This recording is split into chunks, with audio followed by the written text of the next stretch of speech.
Hello दोस्तों, कैसे हैं आप। मेरा नाम है इरशाद गौरी। देखिए, मेरा ऐसा मानना है कि किसी भी सब्जेक्ट को अच्छे से समझने के लिए या उस सब्जेक्ट का टॉपर बनने के लिए उस सब्जेक्ट का बेस क्लियर होना बहुत ज़रूरी है। राइट। इसलिए एकदम बेसिक से शुरू करते हुए मैं आपको नंबर के टाइप्स, प्राइम फैक्टराइजेशन, इन सबको सिखाऊंगा। ठीक है, तो चलिए शुरू करते हैं। नंबर। चलो, आज नंबर की परिभाषा देखते हैं क्या है। Number, it is a arithmetical value which is used to count or measure a particular quantity। यानी नंबर ऐसी गणितीय वस्तु है जिसका इस्तेमाल काउंटिंग के लिए या नापने के लिए या एक्सप्रेस करने के लिए किया जाता है। ठीक है, ये था नंबर का डेफिनेशन। नंबर के टाइप्स आपने सुना होगा, आपको पता भी होगा नंबर के कितने टाइप्स हैं। आज एक एक करके जानने की कोशिश करते हैं, जितने भी हैं। ठीक है, तो पहला टाइप होता है नेचुरल नंबर। नेचुरल नंबर को नेचुरल नंबर क्यों कहते हैं, किसी को पता है? मैं बताता हूँ। क्योंकि जब बचपन से हम काउंटिंग शुरू करते हैं ना, बचपन से कोई बच्चा जब सीखना शुरू करता है तो कहाँ से शुरू करता है? जीरो से नहीं, एक से शुरू करता है ना। 1 2 3 काउंटिंग ऐसे शुरू करता है। या उसके घर वाले या आसपास वाले सिखाते हैं, सिखाने के टाइम पे कैसे सिखाते हैं? 1 2 3 4 5 6 ऐसे नहीं सिखाते बेटा, 0 1 2 3 नहीं। कैसे सिखाते हैं? 1 से। ठीक है, तो ये नेचुरली है। स्टार्टिंग से सिखाने की जो प्रक्रिया है वो 1 से स्टार्ट होती है। ठीक है, चलो आप काउंटिंग शुरू करो या किसी को बोलो काउंटिंग करने के लिए, फिर देखिए वो क्या बोलता है, कहां से स्टार्ट करता है। चलिए आप काउंटिंग स्टार्ट करो, मैं भी करता हूं। 1 2 3 4 5 एंड सो ऑन। राइट, आपने भी 1 से ही स्टार्ट किया होगा अगर मैं राइट हूं तो।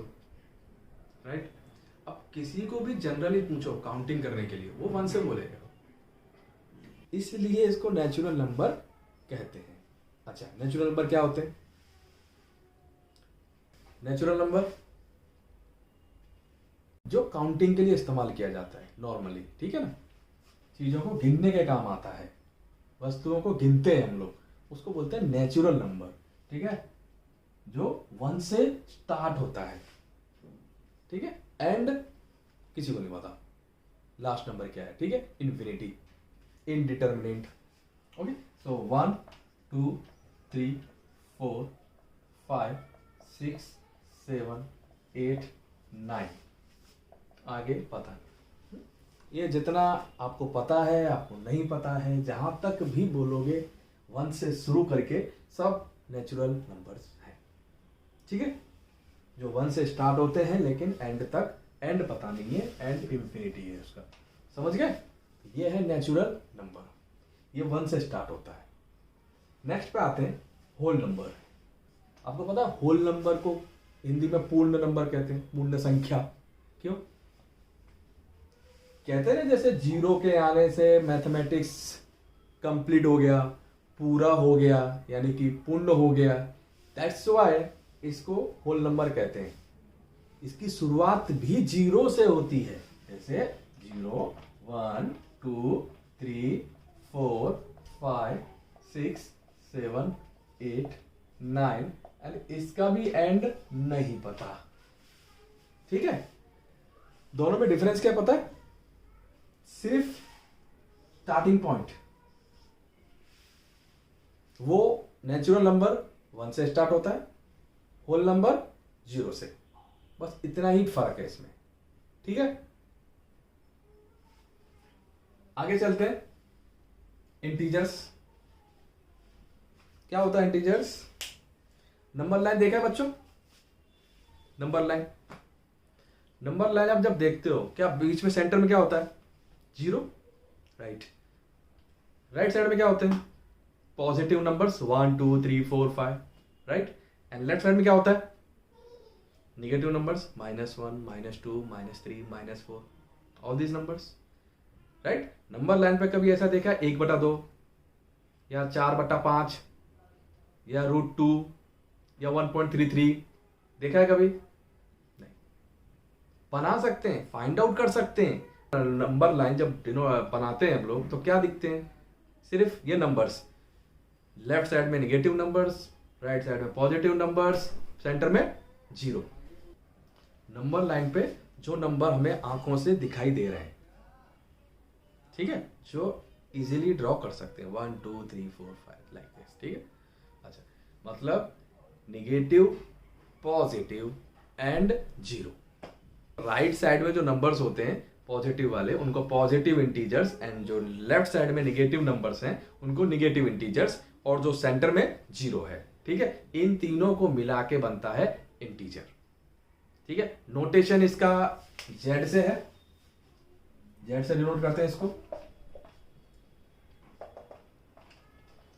-3 -2 -1, सेंटर में 0, फिर 1 2 3, एंड इनका भी नहीं है, ठीक है। लेफ्ट साइड में भी एंड नहीं है, राइट साइड में भी एंड नहीं है, so you can say infinity, ठीक है। ये है आपके इंटीजर्स। नेक्स्ट क्या है? Rational number. इसका नोटेशन क्यू से है, ठीक है। नेचुरल नंबर को एन से दिखाते हैं, अपने होल नंबर को डब्ल्यू से डिनोट करते हैं, ठीक है। रैशनल नंबर को क्यू से डिनोट करते हैं। क्या होता है रैशनल नंबर? किसी को पता है? डेफिनेशन, चलो जानते हैं कि रैशनल नंबर क्या होता है। कोई भी नंबर जिसको p/q, p/q के फॉर्म में लिखा जा सकता है, वो आपका रैशनल नंबर होगा, where q is not equal to 0, ठीक है। p और q आपके इंटीजर्स हैं, ठीक है। तो जिस भी नंबर को आप p/q के फॉर्म में लिख सकते हैं वो रैशनल नंबर होते हैं। हाँ, आपको रैशनल नंबर में से रैशनल का मीनिंग पता है? अगर मैं ये कहूं कि ये नंबर जो है सबसे ज्यादा समझदार है तो गलत नहीं होगा। क्यों? क्योंकि ये रैशनल है। रैशनल का मीनिंग क्या होता है? समझदार, दिमाग से काम लेने वाला, रैशनल, राइट। और ये रैशनल नंबर है तो हुआ ना सबसे ज्यादा समझदार, है ना। चलिए फिर से एक बार, किसी भी नंबर को p/q के फॉर्म में अगर लिख सकते हैं हम लोग, जहां q की वैल्यू 0 नहीं होनी चाहिए, बाकी कुछ भी हो सकता है, ठीक है। और p और q क्या है हमारे? कोई भी इंटीजर्स, देन अपना वो नंबर रैशनल नंबर कहलाएगा, ठीक है। एग्जाम्पल के लिए आप ले सकते हो 2/3, 100/,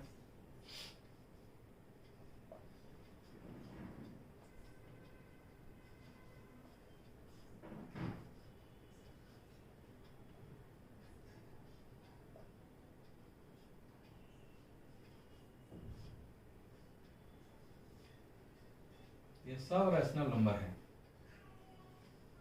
अगर मैं इस 2 को ऐसे लिखूं तो क्या ये 2 भी रैशनल नंबर है? मैं बोलता हूं 2 रैशनल नंबर है। कैसे?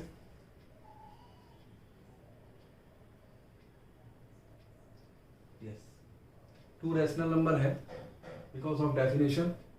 अगर हम 2 को p बाई क्यू के फॉर्म में रिप्रेजेंट कर सकते हैं तो अपना 2 रैशनल नंबर है। चलो रिप्रेजेंट करते हैं 2 को। देखो आप 2 को ऐसे भी तो लिख सकते हो 2 by 1 and 1 is not 0, right? That's why 2 is also rational number. ठीक है, ये अपना रैशनल नंबर। अब इर्रेशनल नंबर क्या होता है? इर्रेशनल नंबर अपरिमेय संख्या। चलिए जानते हैं। इर्रेशनल नंबर जिसको p से भी डिनोट करते हैं,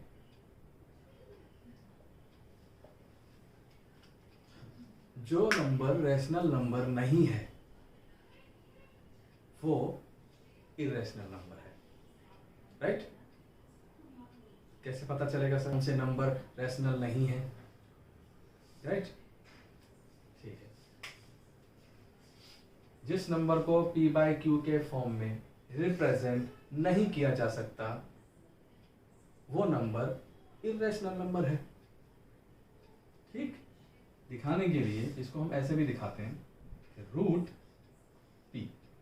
इर्रेशनल नंबर मतलब जो नंबर रूट के अंदर होता है। ठीक है, अब रूट के अंदर तो कुछ भी हो सकता है। अब मैंने p दे दिया आपको, रूट के अंदर कोई भी नंबर p है, मगर ये जो p है ना ये प्राइम नंबर है, is prime, and also p is not perfect square।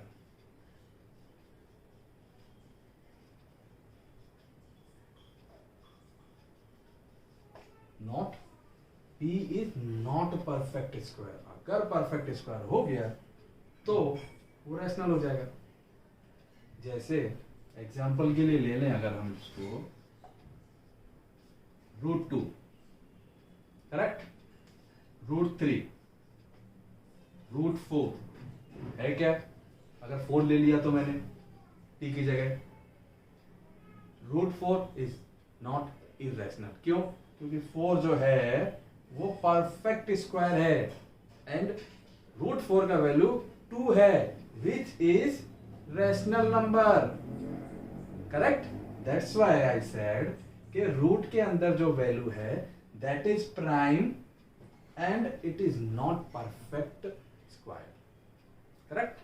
इसलिए √4 इज नॉट रैशनल नंबर। ठीक है, इज नॉट रैशनल नंबर। बाकी के जितने भी नंबर हैं जिनको आप रूट में लिखते हो वो सब नंबर इर्रेशनल नंबर है। ठीक है, अपरिमेय संख्या यानी ना समझ नंबर। चलिए, क्या होता है प्राइम फैक्टराइजेशन? उससे पहले व्हाट इज प्राइम या प्राइम नंबर क्या है? ऐसा नंबर जिसके सिर्फ 2 फैक्टर है, जिसके सिर्फ 2 फैक्टर हों। कौन है वो 2 फैक्टर? पहला 1, दूसरा वो खुद। ठीक है, first number is 1, second is itself. यही 2 फैक्टर होते हैं प्राइम नंबर के। ठीक है, उसको बोलते हैं प्राइम नंबर। फैक्टर्स निकालने की एक प्रोसेस फैक्टराइजेशन, राइट ना? फैक्टराइजेशन मतलब फैक्टर्स फाइंड आउट करना। अच्छा, तो प्राइम फैक्टर्स फाइंड आउट करना है, इससे इतना समझता है।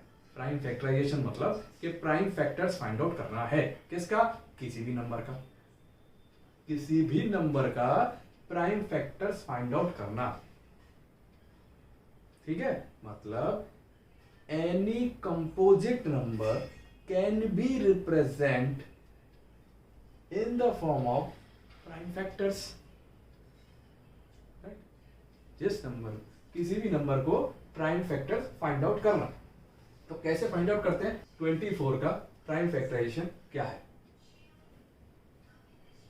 ठीक है, जिसका फैक्टर्स निकालना है, प्राइम फैक्टराइजेशन जिसका करना है, उसको राइट साइड में लिखो।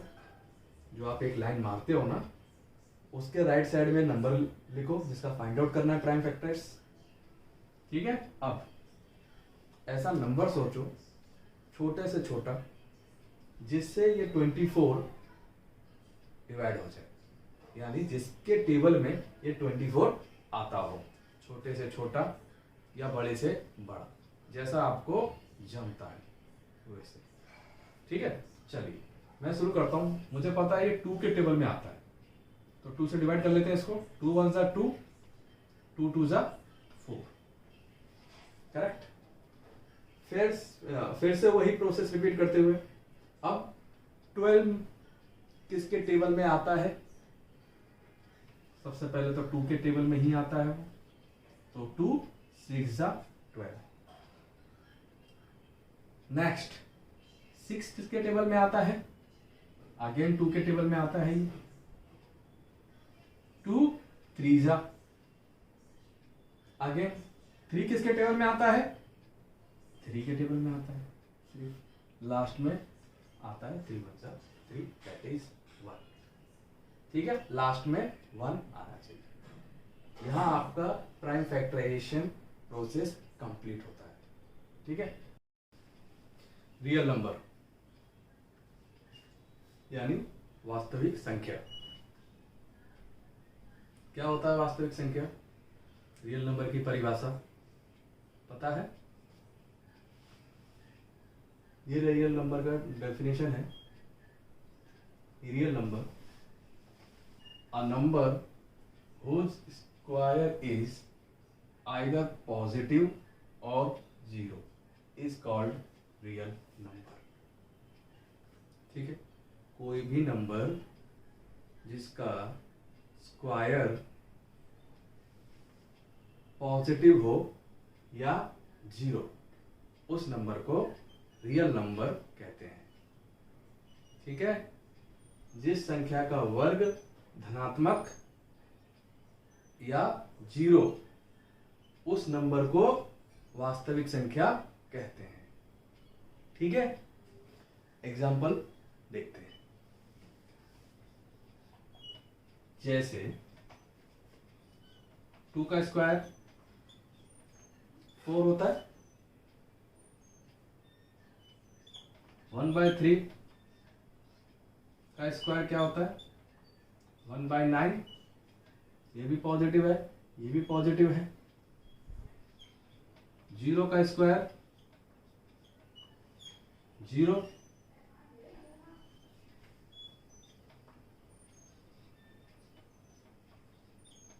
-8 का स्क्वायर 64।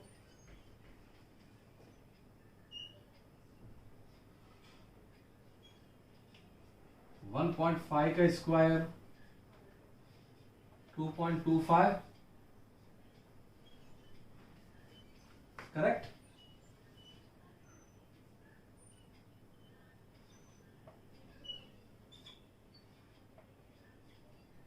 इसका स्क्वायर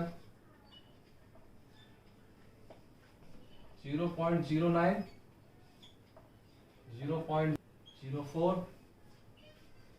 सबके सब पॉजिटिव है। 0 का स्क्वायर 0। ठीक है, या तो पॉजिटिव हो या जीरो हो। 0 का स्क्वायर ही सिर्फ 0 होता है। ठीक है, बाकी सब तो पॉजिटिव है। तो ऐसा भी नंबर है कि जिसका स्क्वायर नेगेटिव हो। यस, सी मैं बोलूं -√3, इसका स्क्वायर क्या होगा? -√3 का स्क्वायर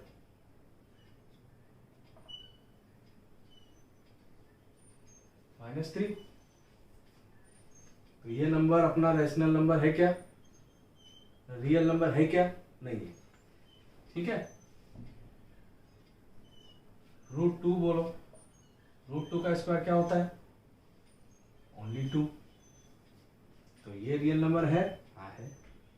ये रियल नंबर नहीं है। ठीक है, मतलब रूट के अंदर अगर माइनस साइन है कुछ किसी का भी, -14, फिर उसका स्क्वायर करना है तो क्या आ जाएगा? -14। ये भी रियल नंबर नहीं है और ये भी नहीं है। बाकी के सब रियल नंबर हैं। ठीक है, क्लियर? डेसिमल एक्सपांशन को हमने 3 टाइप में डिवाइड किया है। जैसे types of decimal expansion are, पहला टर्मिनेटिंग, दूसरा नॉन टर्मिनेटिंग एंड रिपीटिंग, तीसरा नॉन टर्मिनेटिंग नॉन रिपीटिंग। ठीक है, पहला टर्मिनेटिंग, कैसे पता चलेगा वो डेसिमल एक्सपांशन टर्मिनेटिंग है या नहीं है, राइट। समझो कोई रैशनल नंबर है अपना x is equal to p by q, where q is not zero, right. कोई रैशनल नंबर है x is equal to p by q।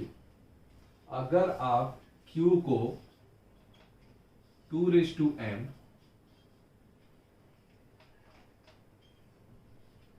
5m के रूप में प्रेजेंट कर सकते हो तो वो डेसिमल आपका टर्मिनेटिंग होगा, जहां आपके m n क्या है, पॉजिटिव इंटीजर्स।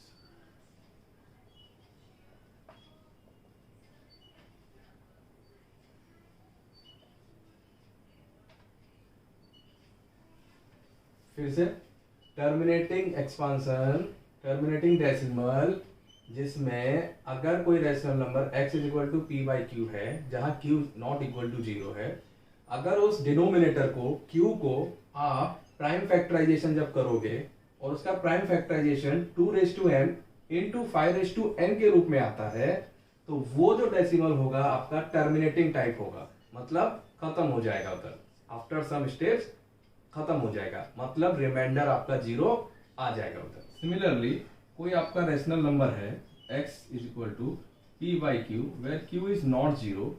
अगर आप q को ऐसे रिप्रेजेंट नहीं कर पा रहे हो तो वो नंबर, उसका जो डेसिमल होगा वो non terminating and repeating type होगा। जैसे if q is not equal to 2m into 5n, where mn are positive integers. ठीक है, तो वो जो एक्सपांशन होगा आपका वो non terminating and repeating type होगा, मतलब यहाँ रिमाइंडर जीरो नहीं होगा, यहाँ आपका रिमाइंडर जीरो नहीं मिलता है, आपका एक्सपांशन बढ़ता ही जाता है, खत्म नहीं होता है। ठीक है, टर्मिनेट नहीं होता है, नॉन टर्मिनेट। ठीक है, टर्मिनेट नहीं होता है। एग्जाम्पल के लिए जैसे आप कभी किसी को डिवाइड करते हो, ऐसे आंसर मिलता है ना 1.333333 लाइक दिस, करेक्ट। ये इस टाइप में जो टर्मिनेटिंग टाइप होते हैं, आपको जैसे किसी नंबर को डिवाइड करते हो 20 को 4 से, तो 5 है ना, तो खत्म हो जाता है 4 5 20, जीरो, रिमाइंडर क्या आया, जीरो, करेक्ट। तो यहाँ रिमाइंडर जीरो मिलता है, नॉन टर्मिनेटिंग में रिमाइंडर जीरो नहीं आता है। ठीक है, एंड आफ्टर डेसिमल आपका जो नंबर्स है, डिजिट्स है, वो कंटिन्यू रहता है। ठीक है, कोई एंड नहीं होता उसका, खत्म नहीं होता। Next, non terminating and non repeating, है ना, non terminating and non repeating. इसमें क्या होता है, इसमें रिमाइंडर तो जीरो होता ही नहीं है। ठीक है, जो डेसिमल के बाद जो डिजिट रिपीट हो रही थी, ठीक है, एक डिजिट रिपीट हो सकती है, 2 डिजिट भी रिपीट हो सकती है, उसमें टर्मिनेटिंग एंड रिपीटिंग वाले में 3 भी डिजिट हो सकती है, मतलब ग्रुप ऑफ डिजिट्स रिपीट हो सकती हैं आफ्टर सर्टेन टाइम या स्टेज। ठीक है, लेकिन इसमें क्या है, non terminating and non repeating में ना तो टर्मिनेट होगा और ना ही आपकी डिजिट्स रिपीट होती है। ठीक है, जैसे मतलब यहाँ रिमाइंडर तो जीरो होगा ही नहीं।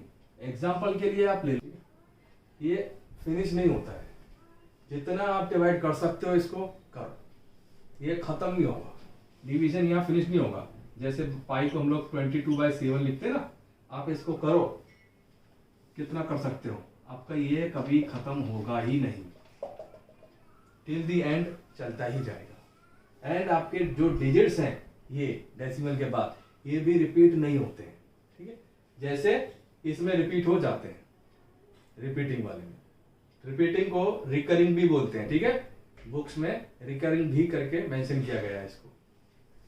नॉन टर्मिनेटिंग, तीनों टाइप्स क्लियर। कोई डाउट हो तो आप पूछ सकते हैं। यूक्लिड्स डिवीजन अल्गोरिथम क्या होता है, ये क्या यूज है इसका, यूक्लिड्स डिवीजन अल्गोरिथम का? To find HCF of two numbers, positive integers का HCF फाइंड आउट करने के लिए इसका इस्तेमाल करते हो। Euclid's division algorithm, HCF of two positive integers a and b such that a is greater than b can be obtained as follows। उसमें steps हैं, ठीक है। Highest common factor of two integers a and b, जिसमें a बड़ा होना चाहिए b से, ठीक है, उसका HCF हम लोग फाइंड आउट कर सकते हैं by this method, a is equal to BQ plus r। उसमें भी अपना r जो है वो 0 से बड़ा या इक्वल टू 0 हो सकता है, बट लेकिन b से छोटा होगा अपना, समझे। a is equal to BQ plus r where r is greater than equal to 0 but less than b। जो अपना इसमें पता है आपको, a क्या है, डिविडेंड, b क्या है, डिवाइजर, Q क्या है, क्वोशेंट, R क्या है, reminder,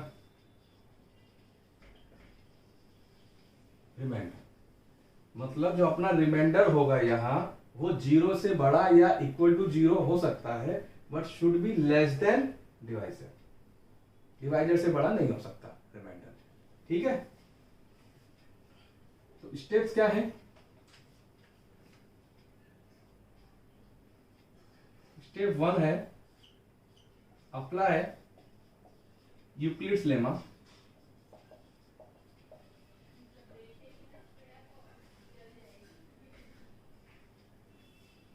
step 1 apply Euclid's lemma to A and B to find Q and R, ठीक है। इफ R इक्वल टू 0 मिल जाता है आपको यहां, मतलब स्टेप 1 में ही R इक्वल टू 0 मिल गया, देन आपका HCF क्या होगा, then HCF of A and B will be B। जो उसका डिवाइजर है आपका वही आपका HCF होगा, हाईएस्ट कॉमन फैक्टर, अगर R इक्वल टू 0 है तो, ठीक है। इफ R इक्वल टू 0 नहीं मिला पहले स्टेज में, ये स्टेप 2 है आपका, R इक्वल टू 0 नहीं मिलता है, फिर सेम प्रोसेस आप अप्लाई करो, सेम स्टेप, ये वाला स्टेप फॉलो करो, किसके साथ, follow the same procedure with B and R। जो डिवाइजर था B अब आपका डिविडेंड बन जाएगा, और जो रिमाइंडर R था लास्ट स्टेज में वो आपका डिवाइजर बन जाएगा। मतलब आप B को डिवाइड करोगे R से, ठीक है, तो आपको नया R मिलेगा, नेक्स्ट R मिलेगा, ठीक है। तो कब तक कर रहा है ये प्रोसेस, अपने को कब तक डिवीजन करते रहना है, जब तक आपको रिमाइंडर 0 नहीं मिल जाता। ये प्रोसेस फॉलो करते ही रहना है जब तक रिमाइंडर 0 नहीं आ जाता, ठीक है। जैसे आपने यहां R से डिवाइड किया B को, आपको नया R मिलेगा, समझो वो भी 0 नहीं आया, तो नेक्स्ट जो डिवाइजर होगा आपका वो नया वाला R होगा, और जो डिविडेंड होगा वो ये वाला R हो जाएगा, ये डिविडेंड बन जाएगा। उसके नेक्स्ट स्टेप में फिर से यही स्टेप फॉलो होंगे, ठीक है। रिमाइंडर डिवाइजर बनता जाएगा, डिवाइजर डिविडेंड बनता जाएगा, ठीक है। कब तक करना है ये प्रोसेस, जब तक रिमाइंडर में 0 नहीं आ जाता जी। और लास्ट स्टेज में जहां 0 मिल जाता है आपको, अगर लास्ट स्टेज में 0 मिल गया तो आपका जो डिवाइजर है लास्ट स्टेज में वही आपका HCF, हाईएस्ट कॉमन फैक्टर होगा। कोई डाउट हो इसमें तो आप पूछ सकते हैं। यूक्लिड्स डिवीजन एल्गोरिथम को डिवीजन मेथड भी कहते हैं to find HCF. Next topic, fundamental theorem of arithmetic. Fundamental theorem of arithmetic क्या कहता है? Any composite number can be expressed और factorized as a product of primes and this factorization is unique apart from factors. मतलब किसी भी composite number को यानी भाज्य संख्या को आप प्राइम नंबर के प्रोडक्ट के रूप में एक्सप्रेस कर सकते हैं, यानी फैक्टराइज कर सकते हैं आप, ठीक है। और जो फैक्टराइजेशन निकल के आएगा, प्राइम फैक्टराइजेशन, वो भी आपका यूनिक होगा। आप उसमें नंबर को आगे पीछे लिख सकते हैं, ठीक है, उससे फर्क नहीं पड़ेगा। एग्जाम्पल समझो, 12 का प्राइम फैक्टराइजेशन क्या होगा?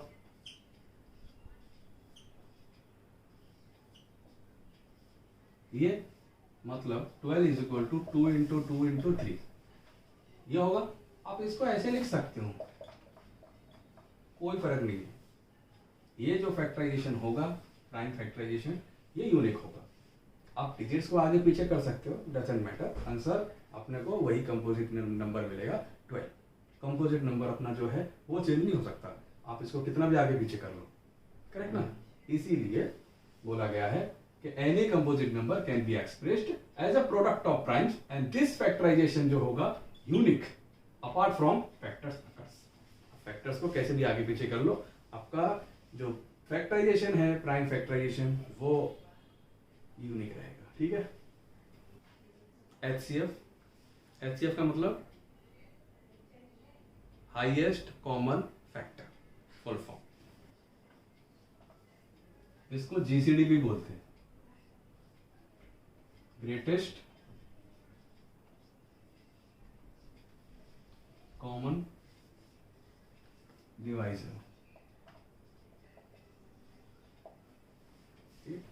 तो कैसे फाइंड आउट करते हैं एचसीएफ? आप पेयर में फाइंड आउट करते हैं, ठीक है। दो पेयर, 2 नंबर का या 3 नंबर का या 4 नंबर का एक साथ जीसीडी फाइंड आउट कर सकते हो, कोई प्रॉब्लम नहीं, ठीक है। जो मेथड है सिखा रहा हूं, लिस्टिंग मेथड के नाम से जाना जाता है, ठीक है। समझो, एचसीएफ फाइंड आउट करना है आपको 18 एंड 36 का। तो कैसे निकालेंगे? पहले 18 को लिख लो और 18 के सामने 18 के फैक्टर्स लिखो। मतलब ये 18 कौन से नंबर के टेबल में आता है, मल्टीप्लिकेशन टेबल में आता है, ठीक है। या ये 18 कौन से नंबर से कटेगा, मतलब भाग देंगे इसमें तो पूरा रिमाइंडर 0 आना चाहिए। ऐसे किस किस के टेबल में ये आता है प्रॉपरली, 1 2 3 6 9 18, ठीक है। इसके अलावा कुछ है नहीं। नेक्स्ट अपना नंबर है 36, इसके भी पूरे फैक्टर्स लिख लो। 36 कौन से नंबर के टेबल में आता है लिख लो। 1 के टेबल में आता है, 2 के में आता है, 3 के में, 4 6 9 12 18 एंड 36। लिख लिए फैक्टर्स सब हमने 18 के और 36 के। फैक्टर्स लिखने के बाद किस पर जाएंगे? कॉमन फाइंड आउट करो। एक एक स्टेप जाएंगे। पहले फैक्टर लिखने, फिर उसके बाद कॉमन निकालना है। क्या क्या है? 1 2 3 9 18, ये कॉमन है। 1 2 3 9 18, ये अपने कॉमन फैक्टर्स है, ठीक है। ये भी हो गया अपना काम, कॉमन फैक्टर्स हो गए, कॉमन डिवाइजर हो गया। Next highest. इन सब कॉमन्स में सबसे बड़ा कौन है? 18. So 18 is the HCF of 18 and 36.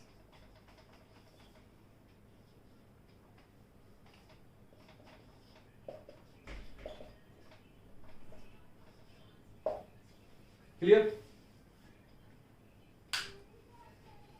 आप यूक्लिड्स डिवीजन एल्गोरिथम से भी देख सकते हो।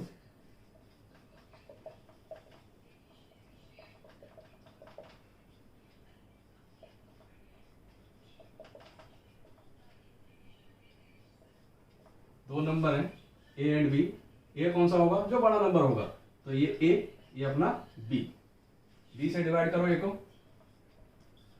क्या आएगा? 18 2 36, 0। पहले स्टेप में ही 0 आ गया। ठीक है, जो डिवाइजर है अपना वही HCF होगा, HT। ठीक है ना? फर्स्ट स्टेज में अगर R इक्वल टू 0 आ जाता है तो आपका जो डिवाइजर है वही HCF होगा, highest common factor.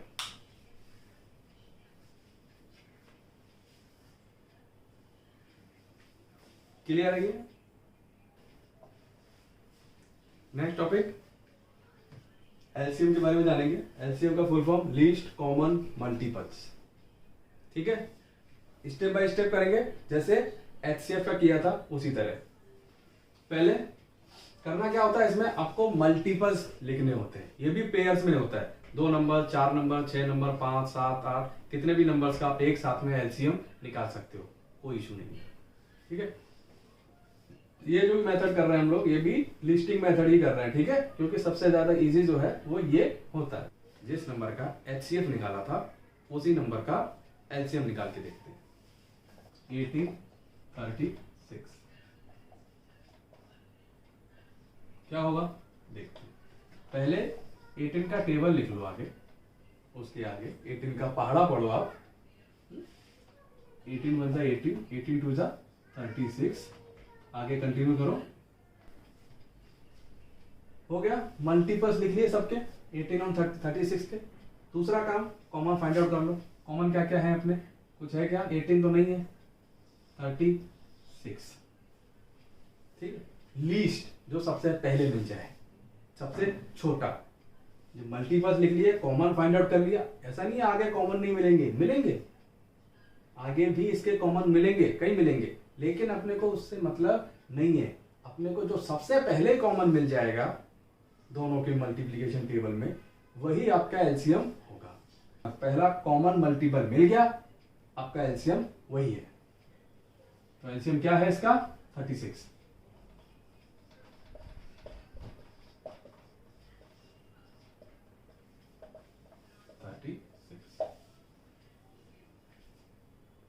LCM of 8 and 12 क्या होगा?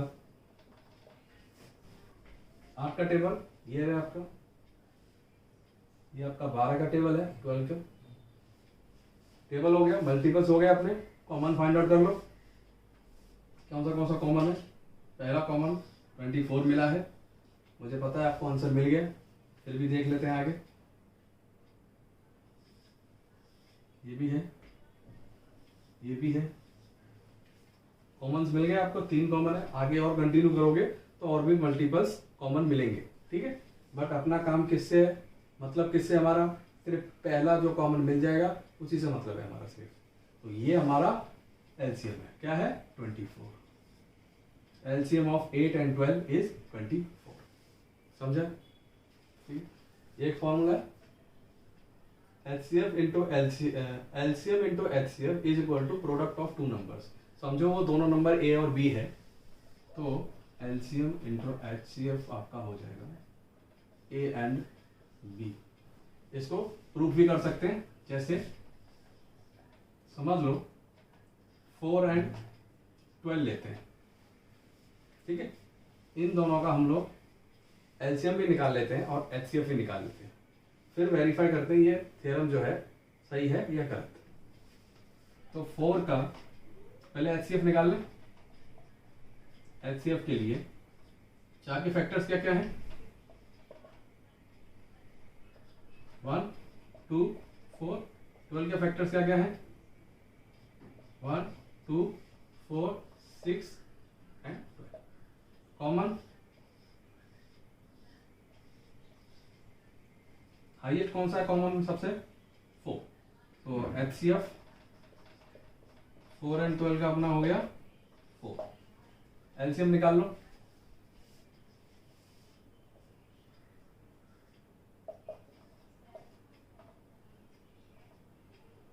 फोर का टेबल 4, 8, 12, 16, 12 का टेबल लिख लो 12, 24, 36। ठीक, मल्टीपल्स लिख लिए। कॉमन कौन सा है? आगे करूँगा तो 24 भी आ जाएगा कॉमन, ठीक, बट अपने को उससे मतलब नहीं है। हमारा एलसीएम हो गया 12, करेक्ट। एलसीएम 4 आया, एलसीएम 12 आया। देखते ही है सही है क्या गलत। एलसीएम इंटू एचसीएफ अगर करता हूं तो क्या आएगा? 12 इंटू 4 दैट इज 48। अब प्रोडक्ट ऑफ टू नंबर्स करता हूं।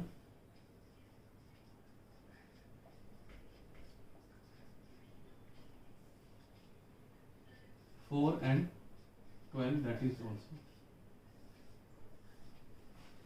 LHS equal to RHS। हुआ ना? यही मेथड है, ऐसे ही सॉल्व करना है इसको, ठीक है। दोनों का HCF फाइंड आउट करो, LCM फाइंड आउट करो, एंड दोनों का प्रोडक्ट, ये वेरिफिकेशन है इसका। दोनों नंबर पता है, आपको LCM पता है, HCF निकालना है, तो ये मेथड मत करो, डायरेक्ट ये फॉर्मूला लगाओ, ठीक है। दोनों नंबर पता है, HCF पता है, LCM नहीं पता है, ये मेथड मत करो, ये ट्राई नहीं करना है, डायरेक्ट ये फॉर्मूले से निकालो, ठीक है। आपको LCM भी पता है, HCF भी पता है, और एक नंबर पता है, दूसरा नंबर क्या है निकालना है, तो यही थ्योरम से निकालो। HCF LCM दोनों पता है, ठीक है, और उन दोनों नंबर का प्रोडक्ट पूछा है, मल्टीप्लीकेशन, तो क्या होगा? डायरेक्ट यही फॉर्मूले से निकालो, ठीक है। Thank you, all the best. Channel पे नए हैं तो सब्सक्राइब कर लें और वीडियो को लाइक करना ना भूलें। Thank you.